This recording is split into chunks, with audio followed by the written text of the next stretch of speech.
الرحمن الرحيم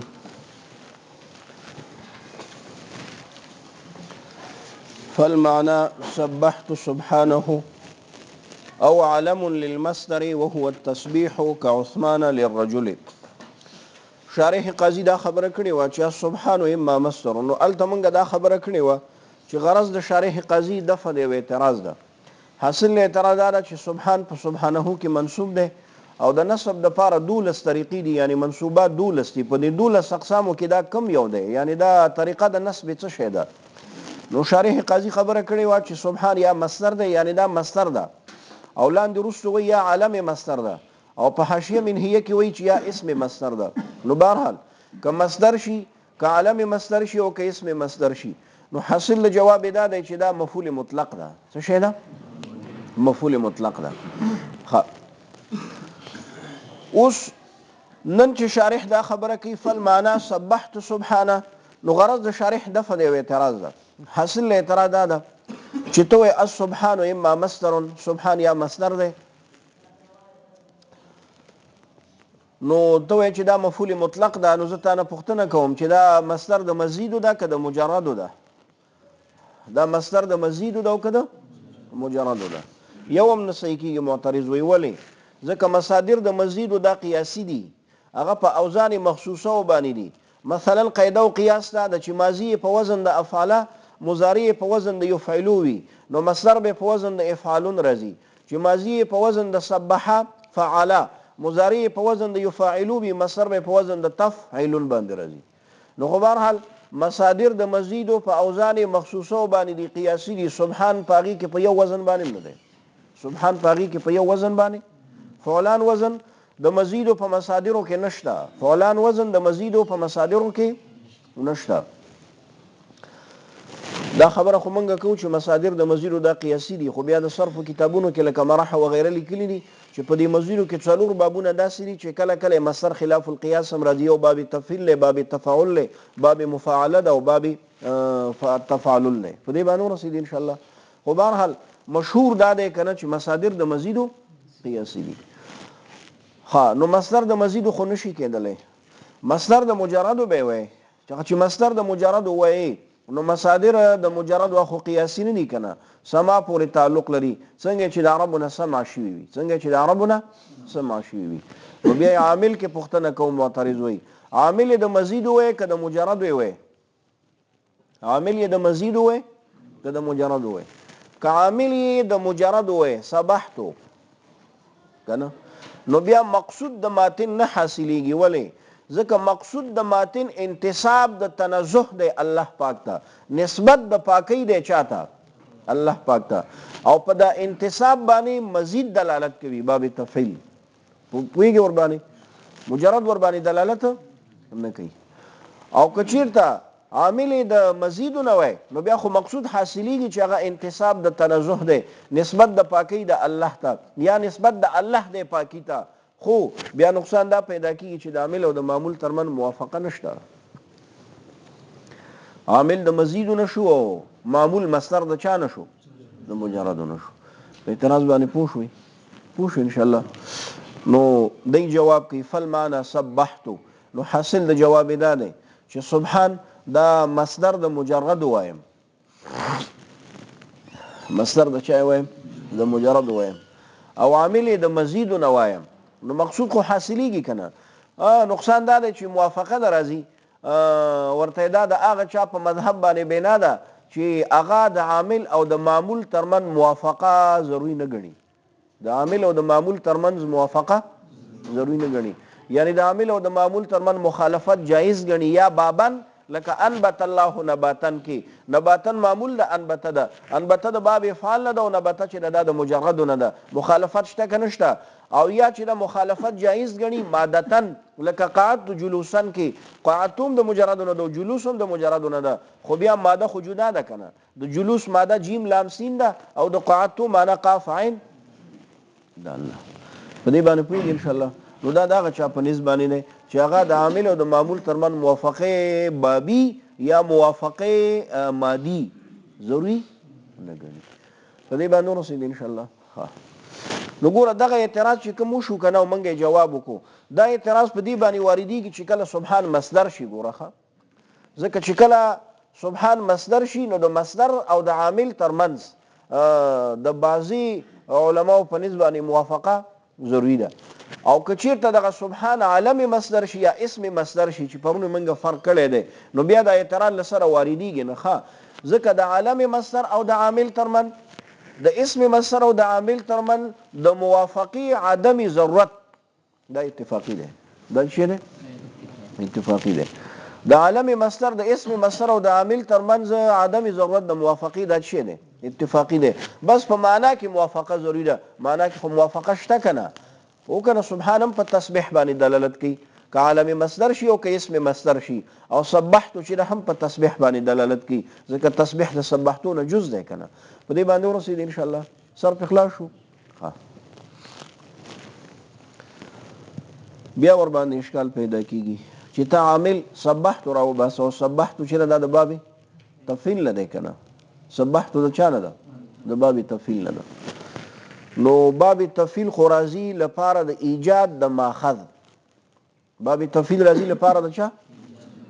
ماخذ هغه مصدر د مجرد ده. ماخذ چاته وای؟ مصدر د مجرد ته ماخذ وای. لکه څنګه کسرته هغه مې مات تکړه یا هغه مې مات کو یو شی لرګی یا چاړه. نو دا کسرته کسر یو کسر تکسیرا په سین سره د باب تفعیل نه ده. د دې ماخذ یعنی مصدر د مجرد وی چی دی؟ کسر دی کنه ماتول. نو کسرته څه معنی؟ اوجدت الکسر څه شی مې پیدا کړ؟ ماتول مې پیدا کړ. چی مې پیدا کړ؟ ماتول. مقصد باندې پوهیږي له خیره. نو دلته په سبحتو کې خدا معنا نه صحیح کیږي. د دې به بیا دا معنا شي چې سبحتو سبحان څه معنا؟ ما پیدا ک هغه تسبیح، ما پیدا کړه هغه سبحان او تنزه او پاکی په الله کې. یعنی الله نعوذ بالله مخکې د عیوب نه پاک نه و، منګه پکې دا پاکی شي کړه پیدا کړه. په ایمان پوهیږي او دا معنا صحیح کیږي دلته نه. نو ته په جواب وکړي چې مولا صاحب سترګې مه پټوه. باب تفعیل چې یوازې د ایجاد د ماخذ دپاره خو نه راځي، نور خاصې هم شته دي. یوه بله خاصه هم شته چې هغه انتصاب د ماخذ دی. چې هغه څه دی؟ انتصاب د ماخذ دی یو شي ته، یا انتصاب د یو شي دی ماخذ ته. نو دلته سبحتو د انتصاب د ماخذ دپاره د څه معنی؟ چې نسبت التنزه الی الله. نسبت د چا مې وکړو شابسې؟ د تنزه او د پاکي وکړو چا ته؟ الله ته. دا نه چې نعوذ بالله په الله پاکي مخکې پاکي نه وه. په ایمان پې پوه شوې؟ سر پې خلاص شو انشاءالله. دوه اعتراض او دوه جواب وشو که نه. دریم اعتراض په شارح باندې دا پیدا کیږي که نه چې تا داسې ویلې سبحانه دپاره چې د عامل راوباسه نو داسې نه که فل معنا سبحت سبحانه. نو دا سبحانه دا هو ضمیر خو الله ته راجع دی که نه. نو دا د سبحتو مفعول به ده که نه. نو تا د دې مفعول به د سبحتو دا معمول د چا وګرځوه؟ د سبحان دی وګرځوه. د چا دی وګرځوه؟ ولې دغه مضاف الیه دی که نه. نو په کار داسې وه چې دغه مفعول به د سبحتو تا دا معمول د سبحتو د دې فعل ګرځولی وی. داسې تقدیر دی باید راباسلی وی چې سبحت الله سبحانا. سبحت الله مفعول به د دې سبحتو چې هغه الله پاک دی که نه. دا د سبحانه ضمیر الله ته راجع ده. تا دلته په دې تقدیر کې د چا معمول وګرځو؟ د مصدر معمول دی وګرځو. ولې مضاف الیه د چا دی وګرځو؟ د سبحان. نو معترض وایي که نه چې دا به د معمول د چا ګرځولی وی؟ د فعل. ولې؟ ځکه فعل قوي دی په عمل کې. فعل قوي دی په چا کې؟ په عمل کې په نسبت سره چا ته؟ مصدر ته. نو چې فعل قوي دی په عمل کې نو باید چې دغه معمول ته د چا ګرځولی وی؟ داسې تقدیر دی باید راباسلی وی چې سبحت الله سبحانا. نو دا الله به د چا مفعول به شوی وی؟ د سبحتو. اشکال باندې پوه شوئ؟ نو ته به جواب وکړي چې و مناسبې له لاندې ناکت هم ورته اشاره کړې ده چې دلته غرض د شارح قاضي هغه بیان د تقدیر نه دی. غرض د شارح قاضي دا نه دی چې ولا سبحانه کې تقدیر داسې دی سبحت سبحانه، بلکې غرض د شارح قاضي بیان د معنا ده. تقدیر سبحت الله سبحانا دی، خو ده چې دلته بیان د معنا کوي نو سبحت سبحانه یې وویلې. چې ویلې مقصد باندې پوه شئ. غرض د شارح قاضي بیان د تقدیر نه ده، غرض د شارح قاضي بیان د چا ده؟ د معنا ده. په دې باندې ورسېدې؟ بیا ور باندې اشکال وکوه چې څه قرینه ده په دې خبره باندې چې غرض د شارح قاضي بیان د تقدیر نه بلکې بیان د معنا ده.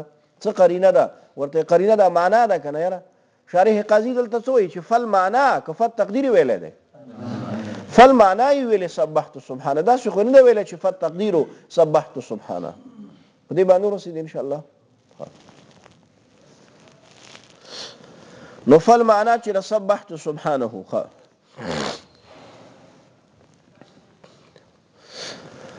او علم للمصدر. دا د هغه اعتراض نه چې پرون مو کړی و کنه چې د سبحانه کې دا سبحان منصوب ده، ولی منصوب ده؟ نو یو جواب وکړو کنه چې یا مصدر دی مفعول یا علم مصدر، دا دویم جواب دی. چی دی؟ یا علم مصدر ده او هو دا مصدر څه شی دی؟ التسبیح. نو مصدر تسبیح او سبحان علم د چا؟ د دې تسبیح. که عثمان للرجل، لکه عثمان چې علم د چا دی؟ د رجل دی. په وزن د چا ده؟ د فعلان دی کنه. پوهیږئ ان شاء الله. حاشیه منهیه ترکی وزي قوله دا قول د شارح چې السبحان اما مصدر. شارح قاضي الته ویل کنه، نو دلته څه وی؟ لا يكاد يستعمل الا مضافا منصوبا. دا لا يكاد يستعمل الا مضافا منصوبا سره غرض د شارح قاضي دفع یو اعتراض ده. حاصل اعتراض ده دی چې برا دو احتمال بیان شو په سبحان کې چې یا مصدر ده او یا علم مصدر ده. نو چې سبحان کې دوه احتمال بیان شو چې یا مصدر ده یا عالم مصدر ده، دوه احتمال پکې وو. نو بیا مصنف ولی دا احتمال د مصدریت غوره کړی ده په عالم مصدریت باندې؟ ماتن ولی احتمال د مصدریت غوره کړی دی په چا باندې؟ دا څنګه معلومیږي چې ماتن احتمال د مصدریت غوره کړی دی؟ ځکه په متن کې دا سبحان مضاف دی کنه، نو که چیرته دا عالم مصدر وای د ماتن په نسبانه نو بیا به دا نه مضاف کېدو، ځکه عالم مضاف کیږي نه، عالم مضاف کیږي نه. پوه شو ور باندې؟ نو ځکه د دې اضافت نه معلومیږي چې د ماتن په نسبت باندې سبحان په سبحانه کې چی دی؟ مصدر دی. مصدر په اشکال باندې پوه شوي. شارح قاضي په منهیه کې جواب کوي چې لا یکاد یستعمل، قریب نه دی چې دا سبحان مستعمل شي الا مضافا منصوبا، مگر مضاف منصوب. نو حاصل د جواب نه دی چې کله په سبحان کې دوه احتمال وو کنه، دریم خو نه دی بیان شوی چې یو د مصدریت بل د عالم مصدریت ده. نو ماتن دا د مصدریت احتمال ځکه غوړه کړی ده چې دا ډیر استعماليږي. دا چی دی؟ ولی ځکه دی وی کنه چې سبحان چې ډیر استعماليږي نو مضاف منصوب استعماليږي، مضاف منصوب استعماليږي. نو چې مضاف منصوب استعمالېدو نو چې عالم مصدر کې هغه بیا مضاف کېدلی سي، هغه بیا مضاف کېدلی سي. په ایمان په پوه شوي. نو دلیل د ترجیح هغه څه شی شابه سي؟ شیوع الاستعمال، شهرة الاستعمال، کثرة الاستعمال. پوه شو ور باندې؟ لا یکاد قریب نه دی دغه سبحان یستعمل چې مستعمل شي الا مضافا منصوبا، مگر څه شی؟ مضاف منصوبه. نو لا یکاد یستعمل الا مضافا منصوبا سره غرض د شارح قاضي دفع نه چا شو؟ د دې اعتراض شو. ټیک دی کنه؟ دویم غرض د شارح قاضي هغه دفع د یو بل اشکال ده، یو استفسار کوي. سائل پوښتنه کوي چې په سبحان کې خو احتمالات متعدد شو، ودی ویلې کنه چې یا مصدر ده یا چی ده؟ عالم مصدر ده. احتمالات خو پکې متعدد شو، استعمالات پکې متعدد دي کنه. احتمال کې متعدد شو یا مصدر یا عالم مصدر. او د اعراب په اعتبار سره، د اضافت او د عدم اضافت په اعتبار سره استعمالات پکې متعدد دي او کنه. شارح قاضي وایي هو استعمالات هم پکې متعدد دي. څو احتمال، څو استعمالات دي؟ درې احتمالات دي. نو درې احتمالات شو، درې استعمالات شو. پوه شو ور باندې؟ احتمالات خو دوه شارح قاضي ال تشرح کې بیان کړي، دریم دلته بیانې چې یا شی نه اسم مصدر ده احتمالات. نو استعمالات درې استعمالات هم بیانې چې یا مضاف منصوب، یا منصوب منون غیر مضاف، منصوب منون غیر مضاف، او یا منصوب غیر مضاف غیر منون. څو شابه سي؟ په ایمان پوهیږي؟ احتمالات او استعمالات درې واړه هر یو درې شو. ښه دواړه چی شو؟ درې شو. په ایمان په پوه شوي.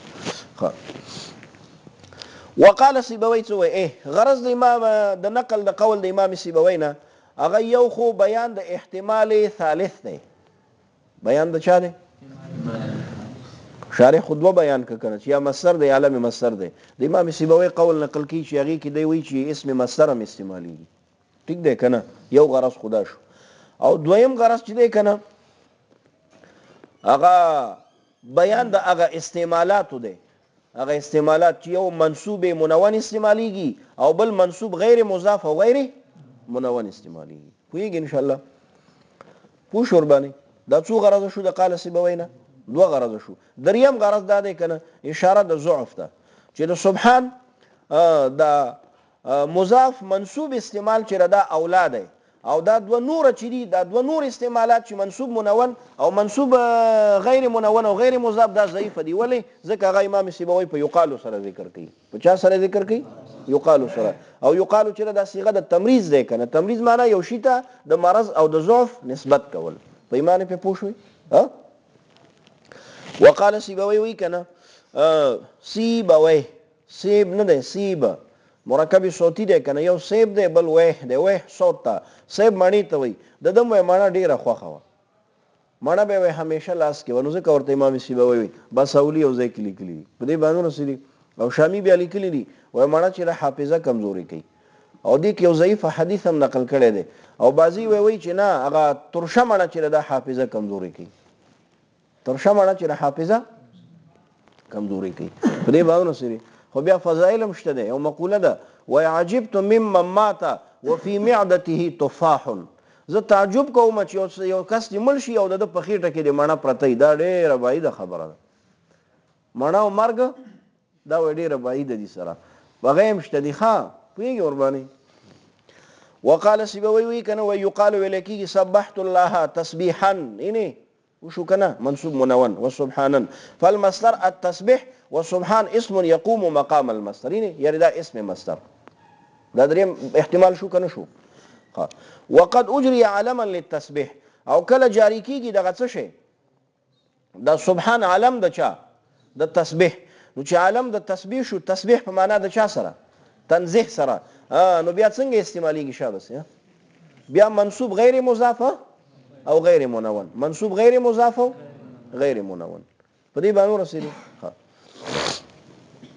وقد اجري علما للتسبيح بمعنى التنزيه سره غرض د شارح قاضي د فدی اعتراض ده حاصل اعتراض دار چې مولا صاحب دلته خو یو دریم احتمال هم شته کنه چې دا سبحان دریم استعمال هم شته دریم استعمال هم شته هغه دا چې دا سبحان دی مستعمل شي منصوب غیر مضاف او غیر منون مخکې خو دوه بیان شو کنه یو مضاف منصوب بل منصوب منون نو معترض وایي چې دلته خو دریم هم شته کنه چې منصوب بوي خو غیر مضاف او غیر ونمن بی نو شارح قاضی د دینه تقریبا 3 جواب کوي څو جواب کوي 3 جواب کوي یو جواب ته خو دلته اشاره کړی دی علی شذوذ دا څه دی دا شاذ دی شاذ او شاذ اعتبار دا یو جواب شوی نحو قول الاعشى لکه دا قول د اعشى شاعری چې په قول د اعشى شاعر کې دا مستعمل شوی وی علم مصدر او منصوبه غیر مضاف او غیر منون لکه په قول د اعشى شاعر کې يمدح چې مدح کوي د عامر ابن طفیل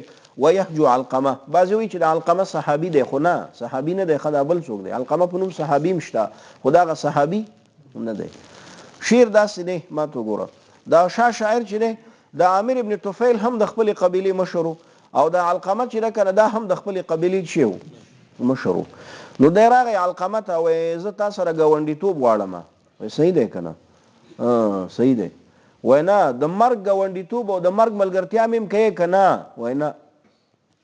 وینا دغه نه کوم القمه ورته ویل دا غي نه لاړو بیا لاړو عامر ابن طفیل ته هغه ته ویل وای زه غواړم چې تاسو کلی کې اوسېږم تاسو سره غونډي شم وای صحیح ده کنه وای د مرګ غونډیتوب هم راکې وای هو غم کوم هغه ملګرتیا هم کوم نو عشا ورته وای د دې څه مطلب دی نو ما څه ویل ته ما په خبره وای پوښوي وای و کنه وای دا مطلب ک چیرته تا نه څوک وجل شو نو دیت تم زور کوم استاد مقتول دیت هم بیا زور کوم پوښ ور باندې د مرګ غونډیتوب دا معنا ده پوښ ور باندې نو عشا شاعر چې عامر ابن طفیل خوښ بیا چې القمه ته پته ولګی چې دا د مرګ د غونډیتوب نه دا مقصد نو هغه ویل وای دا خو زم کوم وای نه نه اوس نه ده دیده سودا څوک نه کوي دیده سودا څوک نه کوي نو د دې وای شعر وای ښه قد قلت لما جاءني فخره ما ویل لما جاءني فخره هر کله چې راغی ما ته هغه فخر د چا د دې علقمه یعنی د فخر او د لوی خبرې چې کله ما واورېدې کنه نو ما څه ویلې سبحان من علقمة الفاخري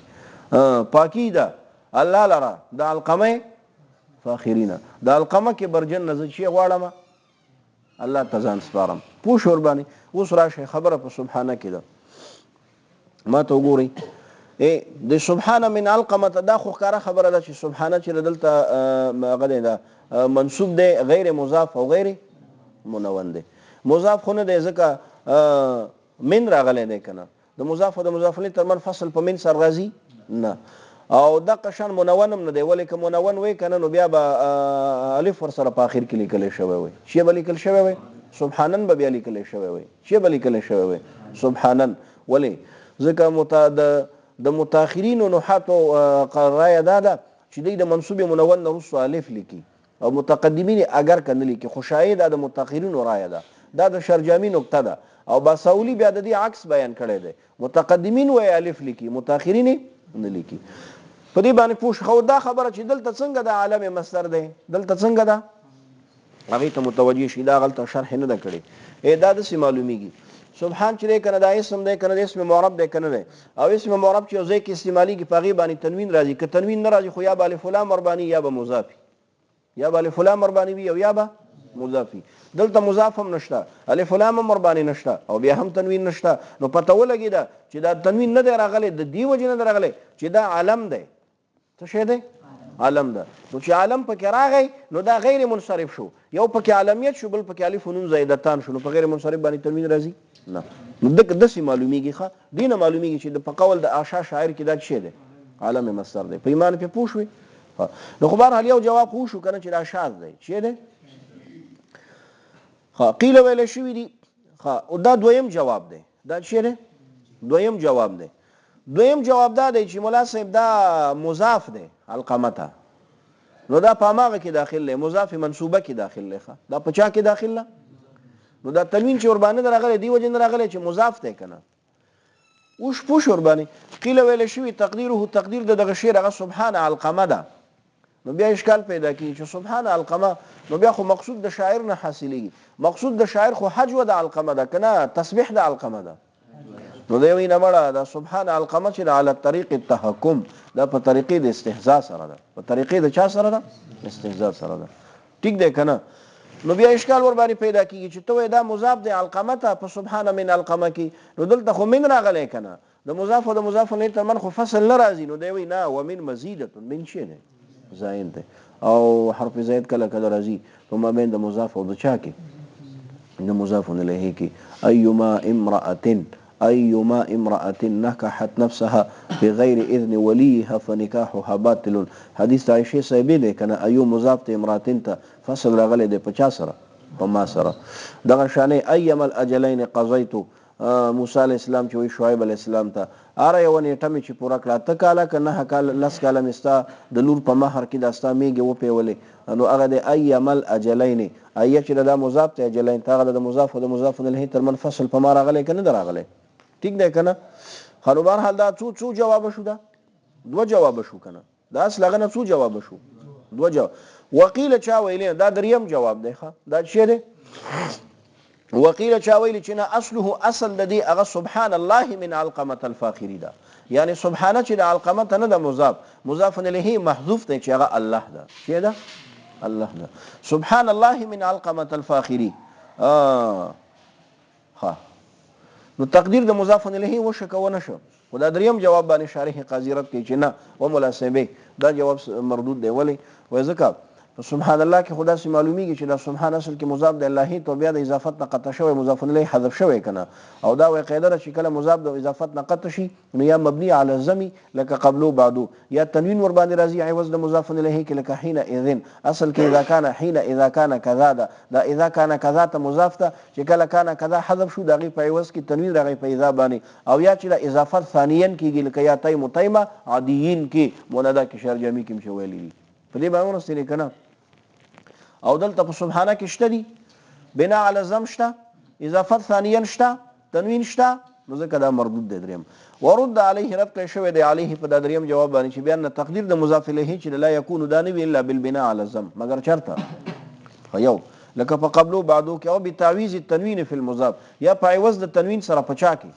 په مضاف کې او دریم یا اضافت ثانیا خو هغه اضافت ثانیا شارح قاضي ذکر نکو ځکه هغه لګ لګ واقع کیږي هغه څه ده لګ لګ واقع کیږي اکم چې دوه مشهور دي کنه ډیر واقع کیږي هغه ذکر ک هغه دریم ذکر نکو په دې باندې رسید ان شاء الله فتامل سوچ په وکا فتامل کې د غرض باندې رد ته اشاره ده تامل کې چاته اشاره ده رد باندې رد ته اشاره ده چې مولا صاحب سبحان چې مضاف ته الله ته او کته وی چې دا د اضافت نه قطع شوی نو بیا خو به چې یو د امور ثلاثه ضروري وي نو ته جواب وکوه چې دا یو د امور ثلاثه چې په صحت د کلام کې دا خو شعر دی کنه یار شعر کې خو هغه څه جایز دي کوم چې په غیر کې نه دي جایز نو د ضرورت شری د وجه نس بنا علی زم اضافت ثانیا او تنوین ور باندې نه دی راغلی نو فتعمل کې اشاره شو چاته شابسه رد علی الرد رد علی الرد بس نه کنه